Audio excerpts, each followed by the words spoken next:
This will be my second how to solo tank video, and I'm going to leave a link to the first one down below. At the beginning of that video, I go over a lot of the reasons as to why I don't think solo tanking is a good idea. So if you haven't seen that video yet, I highly recommend checking out that one first. That being said, solo tanking is not something I recommend, especially on defense. A tank's job is to try and hold space for as long as possible and pull out valuable resources. And on defense, when you're trying to just basically buy yourself time to run out the clock, it's super important to have tanks. So much so that I would rather have 3 tanks on defense than 3 DPS or even 2 tanks. When you are solo tanking, however, you basically just need to try and hold space for as long as possible and give up a lot of space if it's not safe. If you die as the solo tank, your team entirely loses the fight. And when you're solo tanking, you're doing the job of what a main tank does. You won't have as much time to peel or contest off angles because of the fact that your job is basically stuck to that one area. It's also really unfair to the person solo tanking because it means that their gameplay loop is very limited as to what they can do. And typically what I've noticed from solo tanking is I get less SR from solo tanking as well. This is why in a lot of my games, if someone is willing to tank, I am willing to help back them up as the second tank. That being said, we'll jump into this game in which I'll go over my thought process along the way. Seeing that they are down one, even though I'm solo tanking, I can play a lot more aggressively and apply a lot more pressure during this time.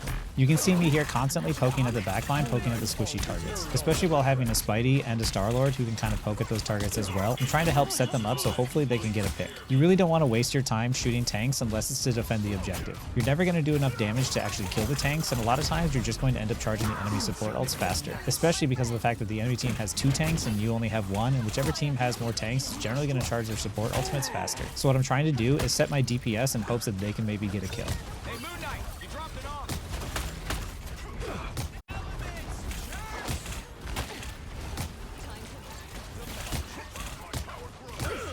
I feel like myself again. The moon!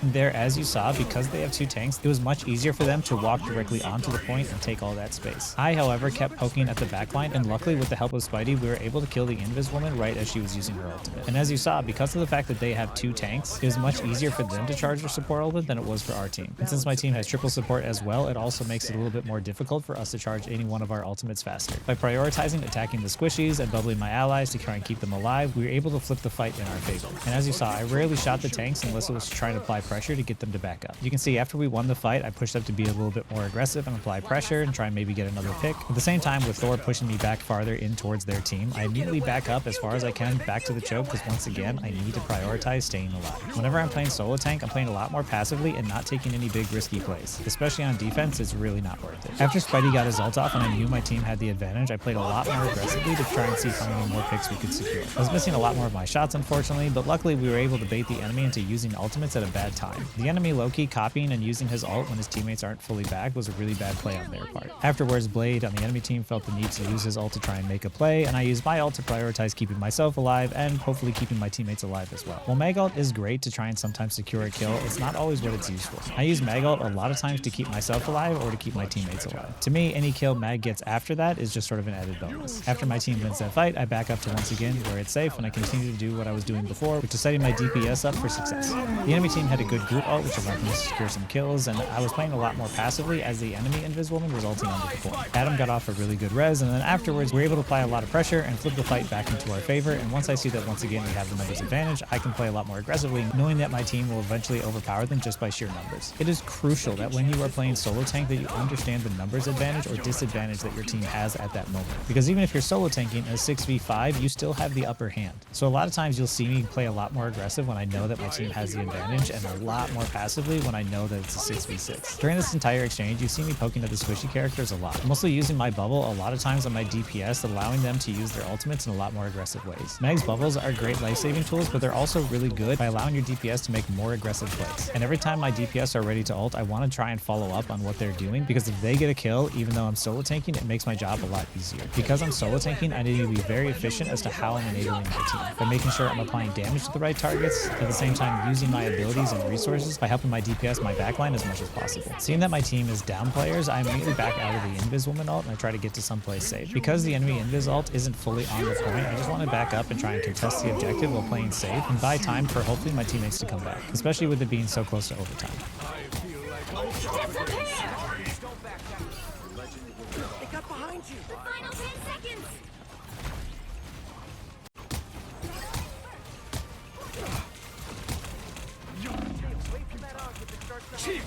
Even though we bought enough time for our Inviswoman to use her ultimate, we didn't quite have the damage and the kill potential to be able to help secure the point back. It's very difficult as Mag to do anything against an ulting Iron Fist, and we really need our DPS to help with that one. Unfortunately, they were just able to apply too much pressure too quickly, and me, Invis, and Adam Warlock all fall over. We were able to get a portal off, but unfortunately we just walk through and stagger ourselves, and there's not really much we can do to try and clip it at this point. It's very difficult to win a fight after you put down a portal because of the fact that if you walk through one at a time, it's very easy for the enemy team to stagger you. It would be best if you could drop the portal and have all 6 of you hop out at around the same time, or at the very least have 4 of you hop onto the point and the 2 supports hang on the other side of the portal. But unfortunately that really wasn't an option for us here, so they still ended up capping the objective. Still, being able to hold down the first point till overtime as a solo tank is a huge accomplishment, so I'm feeling pretty good about our chances at this moment. I switched back to Mag because it was working really well, but at the same time, I don't want you to feel like you have to stick to Mag. I know it might sound weird, but I have won games as solo tank Cap, solo tank Rogue, and solo tank Penny before. If you ever feel like you're not getting enough value on the hero that you're playing, don't be afraid to try and swap it up. Just because Mag is typically seen as the best solo tank doesn't mean he's always the best option. Play it by ear and switch if you ever feel like you're not getting enough value.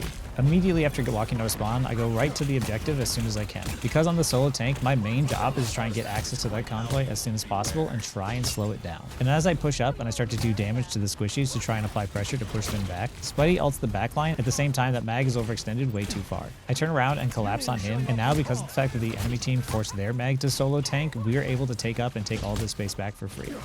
Throughout this entire time, all you saw me doing was basically just holding the convoy down and poking at the backline. There's not really anything interesting happening during this time, but it's okay and that's fine with me because as long as the convoy isn't moving and the clock is still going down, I'm happy. The convoy is still pushed back really far and the enemy team probably has to win 2 fights in order to fully cap the point. So I really want to run that clock out so that way we only have to win 1 fight. And you can see for the most part, all I'm doing is holding space and holding that convoy down, poking at the backline and nothing's dying. And the moment that we lose one on our team, I immediately start to back up and give up space temporarily. Anytime I see that my team is at a disadvantage, I immediately know what's going to happen next as the enemy team is going to start applying a lot of pressure really quickly. And once again, because I'm solo tanking, if I die, the fight is for sure lost. So I am prioritizing my survival above all else.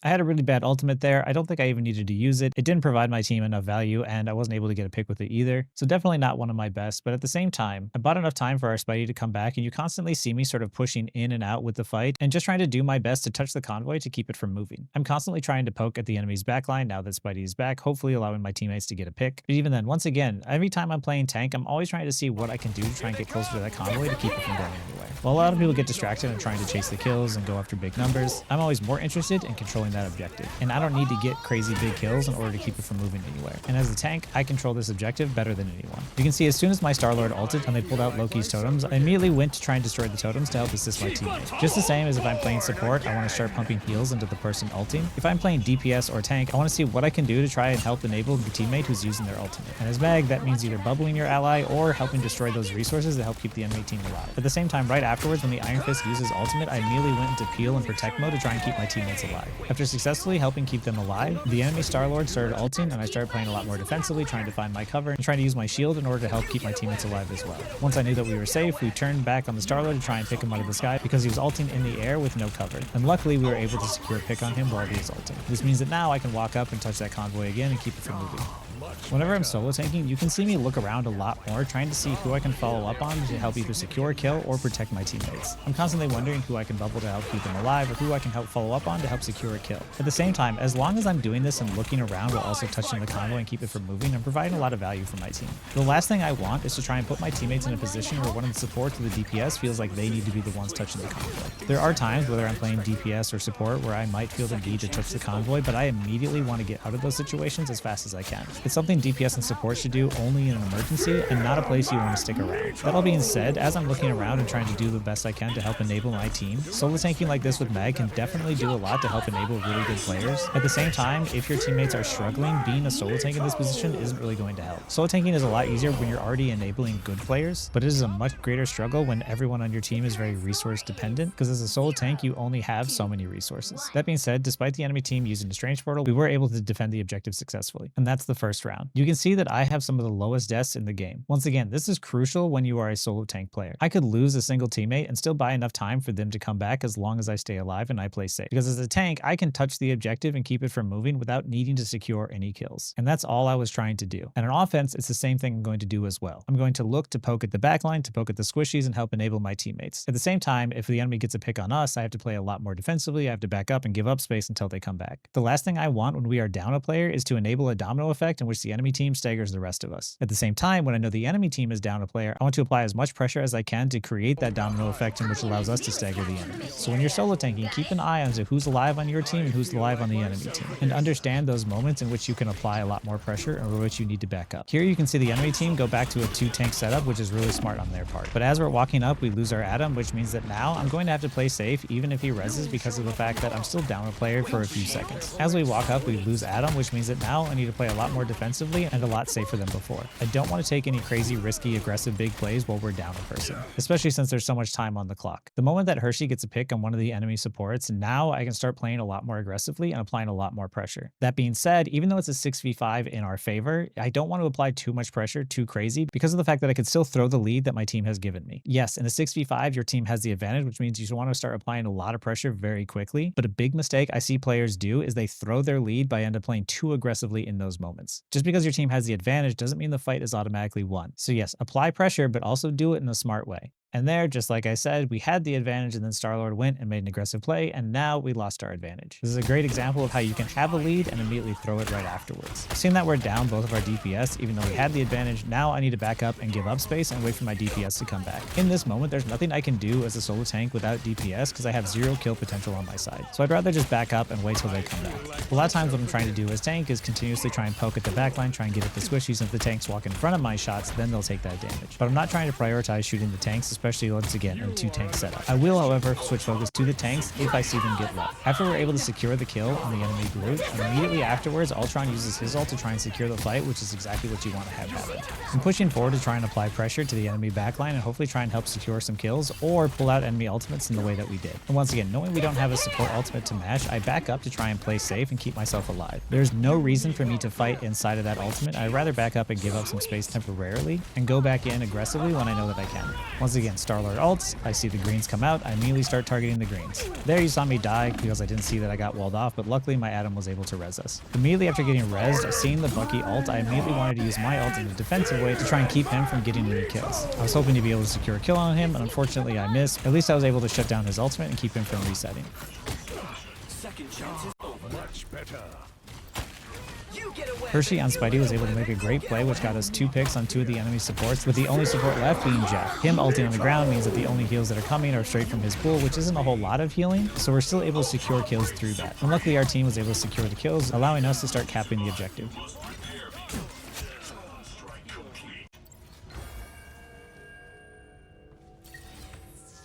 Strange conjured up a fancy portal.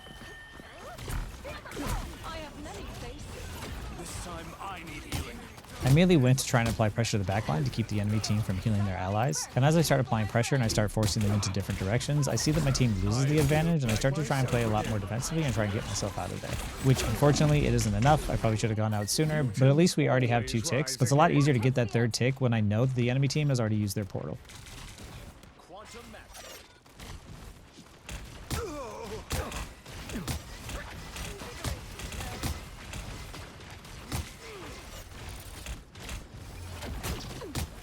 Only 60 seconds left. Shields up.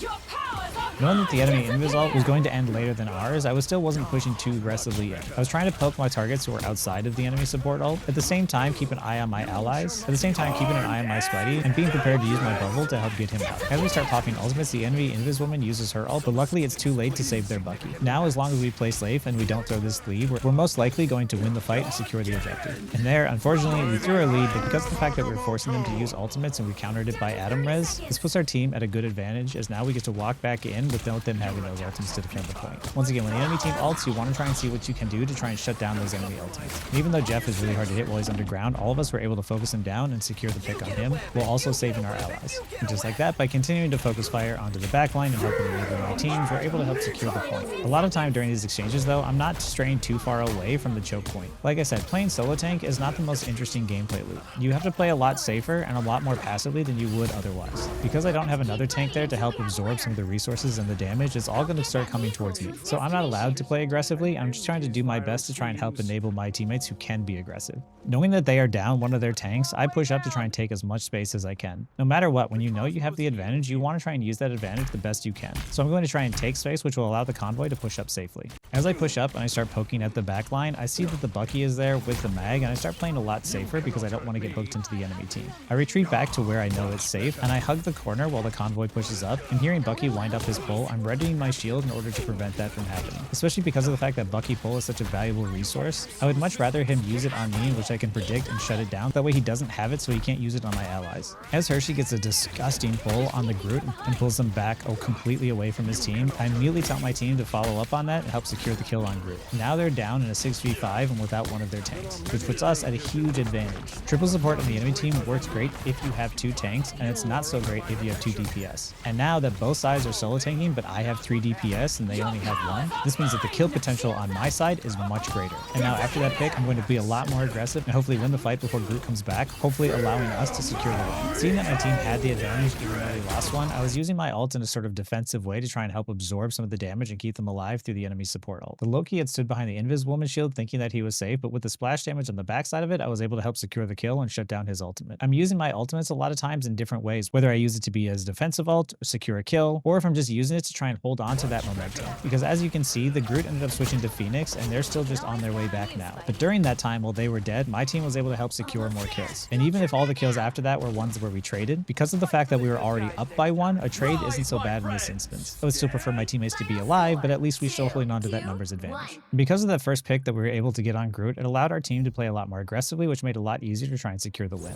Playing tank in general is all about understanding that push and pull and how much space you can take safely and when you need to back up and give up space temporarily. And when you're solo tanking, it's even more important that you understand that push and pull because of the fact that instead of having 2 tanks to disperse the damage towards and absorb some of those enemy resources, you're the sole tank that's going to take all the damage and all the resources. It's still very possible to solo tank, but you need that 6th sense to be able to understand when it's getting too dangerous. So if you ever find yourself in a position where you're solo tanking, do your best to prioritize staying alive. Don't be afraid to give up space or even ticks on the point if it means that you stay alive longer. At the same time, if you are solo tanking, don't feel like you need to constantly peel as well, because if the team is willing to have 3 supports or 3 DPS, it means that you're not really able to spend a lot of time peeling as you could before. Do your best to try and defend and keep your teammates alive, but at the same time, prioritize holding onto that space up front more than anything. And be efficient about where you're putting your damage. Don't just charge the enemy support ults by pumping damage into the 2 tanks. Try and help enable your team by applying damage to the squishies and pulling out their resources, which will allow your 2 DPS to hopefully secure some kills. Anyway, this is my second video on how to solo tank. Once again, it's not something I recommend, especially on the defense of any map. Having tanks in your hero pool makes it a lot easier to win games because of how much value tanks can provide your team without needing to secure kills on top of it. This video is dedicated to the tank mains that unfortunately get stuck in the position of having to solo tank a lot. Anyway, I hope you found this one helpful, and if you have any questions, leave them in the comments below.